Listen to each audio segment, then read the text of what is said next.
Hello, hello, hello, and welcome back to the English Coffee Talk Show, the podcast where we chat, laugh, ramble a little, and help you grow your English one conversation at a time.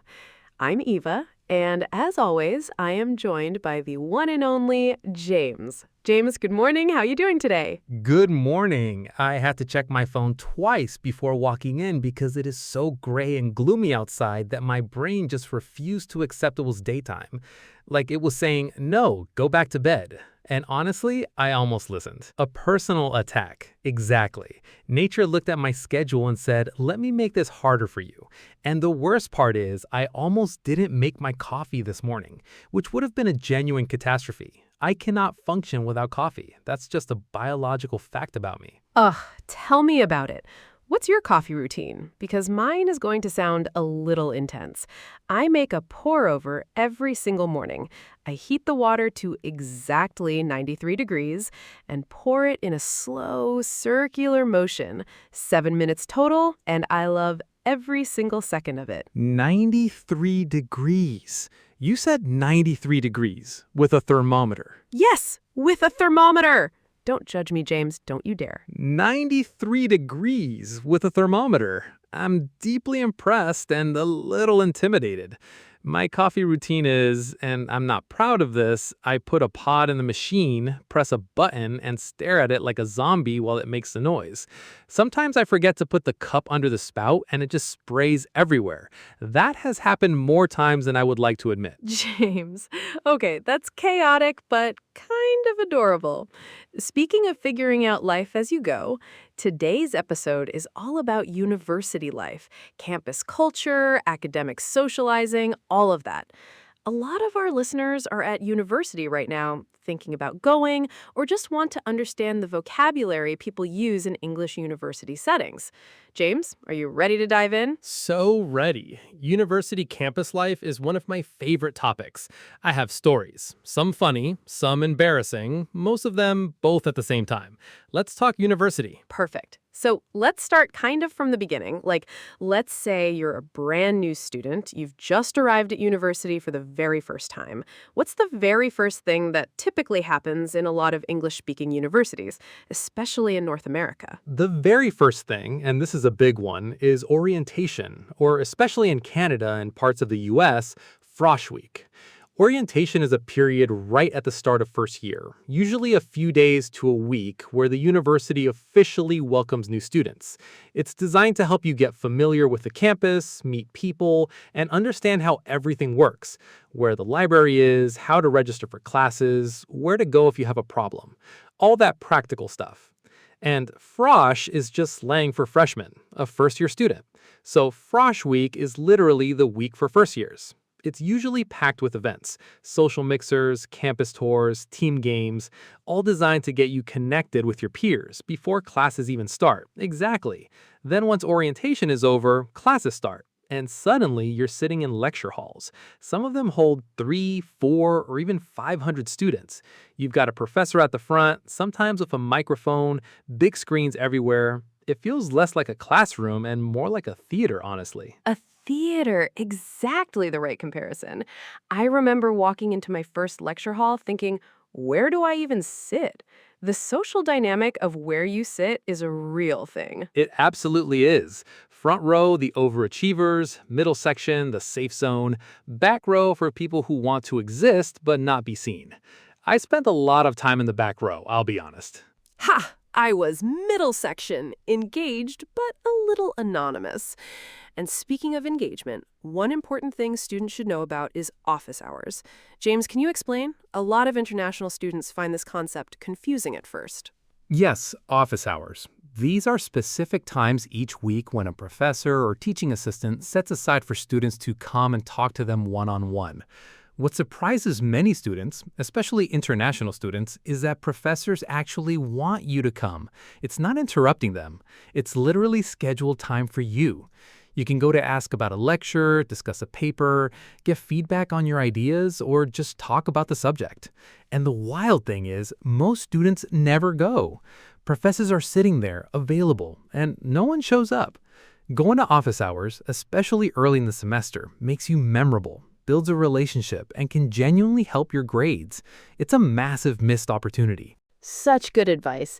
And that connects to networking, a word I want to highlight because it doesn't just happen in the professional world.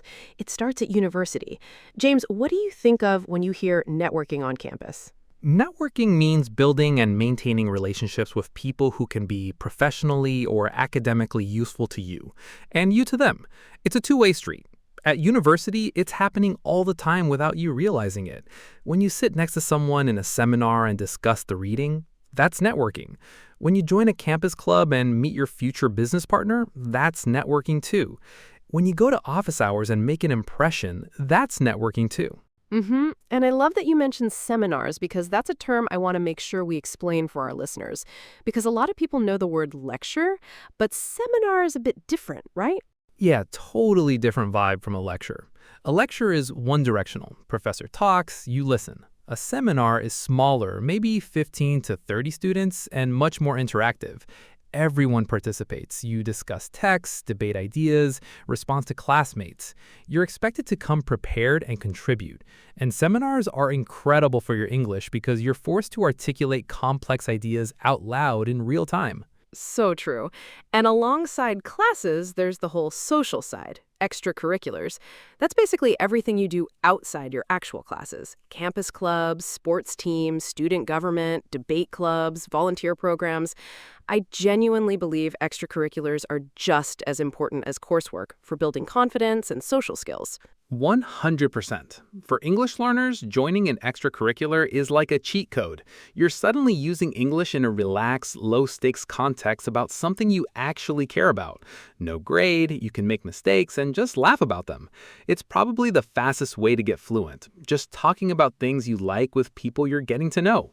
100%. Okay, before our personal stories, let's mention study groups, because this is such a campus staple. A study group is when students from the same class get together outside of class to review material, quiz each other, and prepare for exams. Sounds very productive, but James, study groups don't always go exactly as planned, do they? No, they do not. In theory, a study group. In practice, a social event with an occasional textbook present. You schedule 2 hours, spend the first 45 minutes catching up, then someone suggests snacks, then you do maybe 20 minutes of actual studying, then someone says something funny and you're off again. Beautiful chaos. And sometimes you actually learn something. The textbook is just a prop. Okay, we've set the scene. Now it's time for personal stories, which is always the most fun part. James, you've been teasing yours, so go first. What happened to you at university? Okay, this story is from my first semester. Orientation week, a social mixer, and what I call a catastrophic misunderstanding. Context, I had just moved into my dormitory. A dorm is on-campus housing where students live. A big building with hundreds of other students, shared bathrooms, a communal cafeteria. It's kind of like a very chaotic hotel where nobody is in charge and everyone is 19 years old. A hotel where nobody's in charge. That is exactly what it is. Exactly. So I move into my dorm, tiny room, a bed 6 inches too short, and a roommate named Derek who immediately put up a poster of a band I'd never heard of. Orientation week has all these events, and one is a mixer, a social event designed to get people to mingle. Large common room, music, food, and you walk around introducing yourself to strangers, which sounds fine in theory. In theory. I show up, new shirt, conversation starters rehearsed, the classics. What's your major? Where are you from? I see a group having a great time and think, this is my moment. I plant myself in the circle and listen for a second, and I hear them saying syllabus over and over. Did you get the syllabus? The syllabus says we have an essay due in week 3. I had just started university. I had never heard this word in my life. So in my brain, my 18-year-old brain, I made up a meaning. It sounded fancy, Latinish, maybe a type of music or a dance. I genuinely thought syllabus was maybe a dance these people were passionate about. So when there's a pause and someone looks at me and says, "Did you get the syllabus for Professor Morrison's class?" I, with full confidence, said, "Oh, I'm not really into that kind of thing, but I respect it." Complete silence. Then one girl goes, "The syllabus? Like the course outline?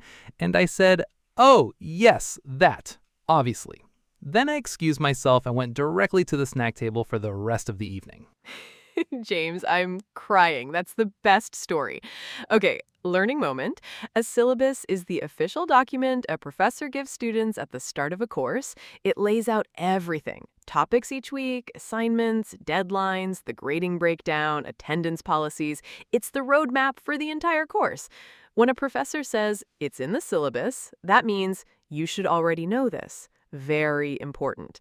Not a dance. It is very important, and I did not know that on day one. I know it now. I know it very, very well now.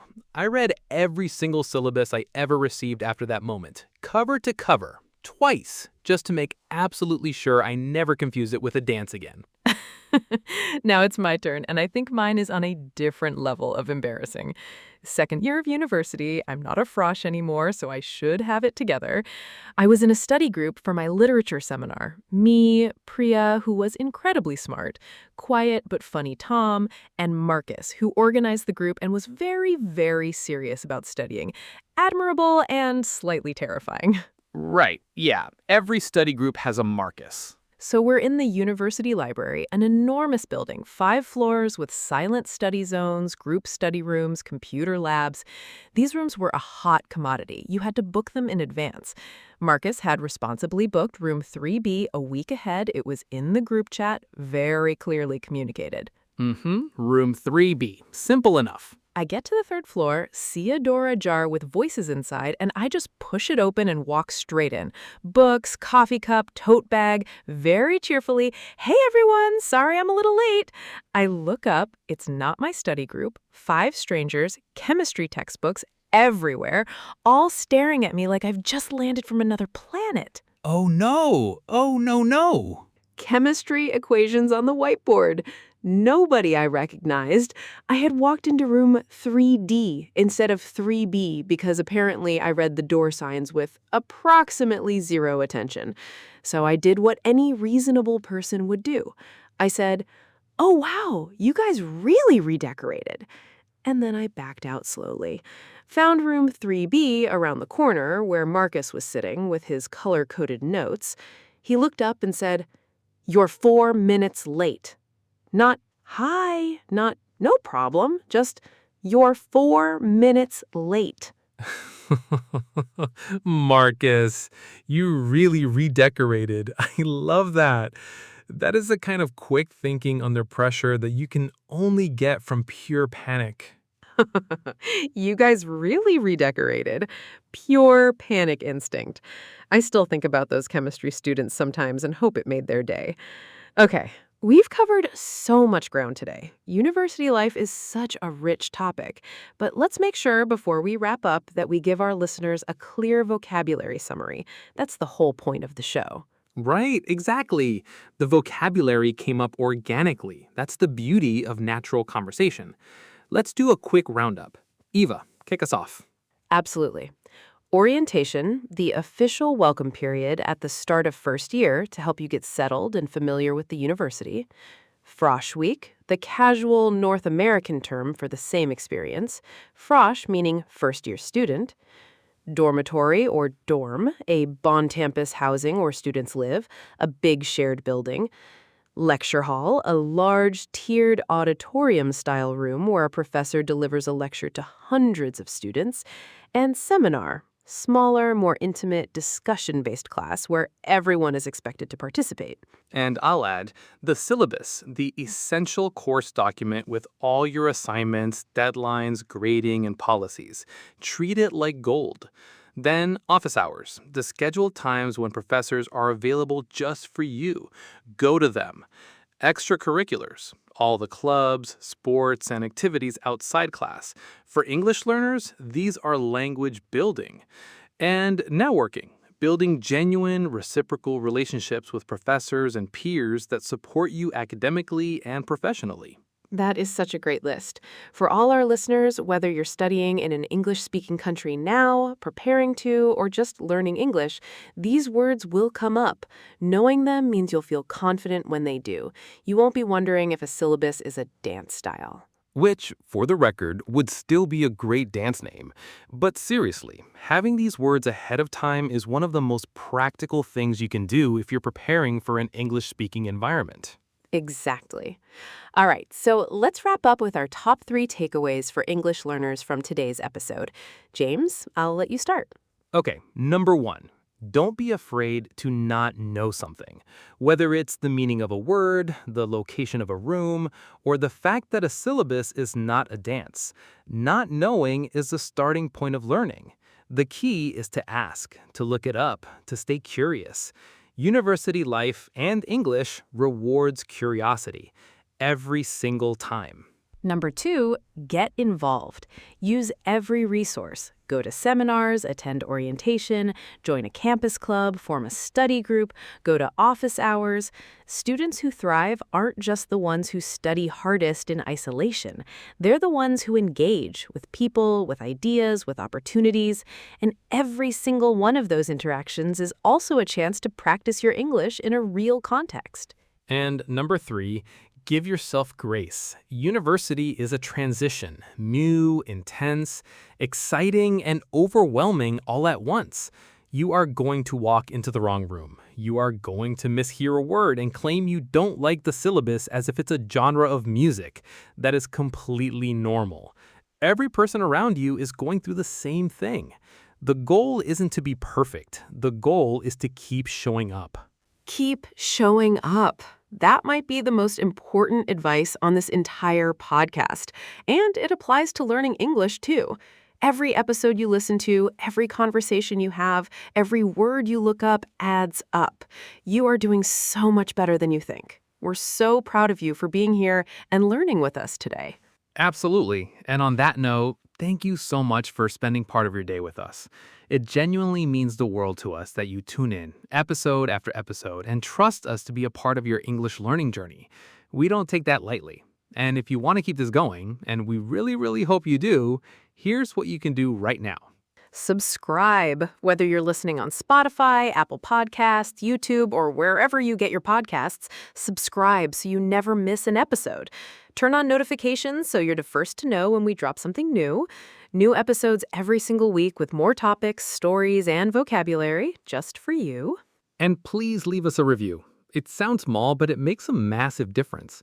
It helps other English learners find us and helps us grow. Every review we get, Eva and I read it. We are genuinely touched by every kind word. If this show has helped you even a little, let us know. We'd love to hear from you. And until next time, keep practicing, keep listening, keep that curiosity alive. I'm Eva. And I'm James. This has been the English Coffee Talk Show. Take care of yourselves, drink your coffee, ideally at the correct temperature, Eva, and we'll talk soon. Bye. 93 degrees or nothing. Bye, everyone.